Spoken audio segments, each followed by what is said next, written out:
తెలంగాణ కాంగ్రెస్లో వరుసగా భేటీలు రాజకీయంగా ఆసక్తి రేపుతున్నాయి. డిప్యూటీ సీఎం బట్టి విక్రమార్క తోటి కొండా మురళి, ఎమ్మెల్యే కోమటిరెడ్డి రాజగోపాల్ రెడ్డి సమావేశం కాగా మంత్రి శ్రీధర్ బాబు కూడా బట్టిని కలిశారు. ప్రజాభవన్లో బట్టి విక్రమార్క, మంత్రి ఉత్తమ్ కుమార్ రెడ్డి భేటీ అయ్యారు. కొండ సురేఖ అంశంతో పాటుగా సుస్మిత వ్యాఖ్యల నేపథ్యంలో ఈ వరుస సమావేశాలకు ప్రాధాన్యత ఏర్పడింది. అయితే సుస్మిత వ్యాఖ్యలు ఆమె వ్యక్తిగతమని కొండ మురళి స్పష్టం చేశారు.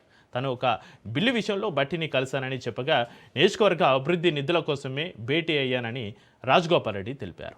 సుస్మిత, చిన్నారెడ్డి అంశంలో హైకమాండ్ నిర్ణయమే ఫైనల్ అని రాజగోపాల్ రెడ్డి స్పష్టం చేశారు.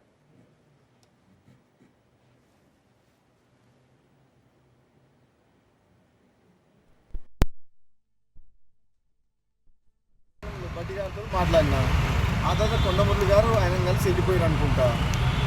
నేను వచ్చిన పని రాజకీయాలకు సంబంధం లేదు, కొండమురళికి సంబంధం లేదు, నియోజకవర్గానికి సంబంధించిన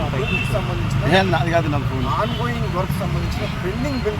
గతంలో మీ అందరూ తెలుసు, అసెంబ్లీలో కూడా మాట్లాడినా మా ఎమ్మెల్యే నియోజకవర్గాల్లో పెండింగ్ బిల్స్ కాంట్రాక్ట్ చేయకపోతే పనులు ఆగిపోతున్నాయి అని చెప్పి అన్ననా అసెంబ్లీలో. ఆ పెండింగ్ బిల్ల గురించి నేను రావడం జరిగింది తప్ప నేను రాజకీయంగా గురించి కానీ అసలు విషయాలు నేను బట్టి గారితో మాట్లాడలేదు. నాకు ఆ పని మీద రాలేదు అసలు. కాంగ్రెస్లో తాజా పరిణామాల నేపథ్యంలో కొండా మురళి కీలక వ్యాఖ్యలు చేశారు. ఉప ముఖ్యమంత్రి బట్టి విక్రమార్కను వేరే పని మీద కలవడానికి వచ్చానని, తన కూతురు సుస్మిత వ్యాఖ్యలపైన బట్టితోటి ఎలాంటి చర్చ జరగలేదని స్పష్టం చేశారు. సుస్మిత తనకు నచ్చినట్లు స్వతంత్రంగా మాట్లాడే హక్కు ఉంది అన్నారు. మంత్రి కొండ సురేఖ అందుబాటులో లేరన్న ప్రచారం అవాస్తవమని పేర్కొన్నారు. సుస్మిత వ్యాఖ్యలు ఆమె వ్యక్తిగతమన్న కొండ మురళి, సోనియా, రాహుల్, ప్రియాంక గాంధీలంటే తనకు ఎంతో గౌరవమని, తాను కాంగ్రెస్లోనే కొనసాగుతానని స్పష్టం చేశారు.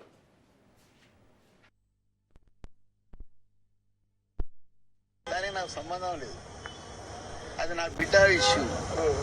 30 సంవత్సరాలు ఉన్నాయి దానికి, లేదా దాని బిడ్డకు 15 సంవత్సరాలు ఉన్నాయి, వాళ్ళ ఇష్యూ. ఇప్పుడు ఏం మాట్లాడన్నా ప్లాన్ ఏరా అది ఏం చేసింది, ప్లాన్ బిల్ ఏం చేసుకుంటుందో నా బిడ్డకు తెలుస్తుంది, నాకు తెలుస్తుంది అన్న.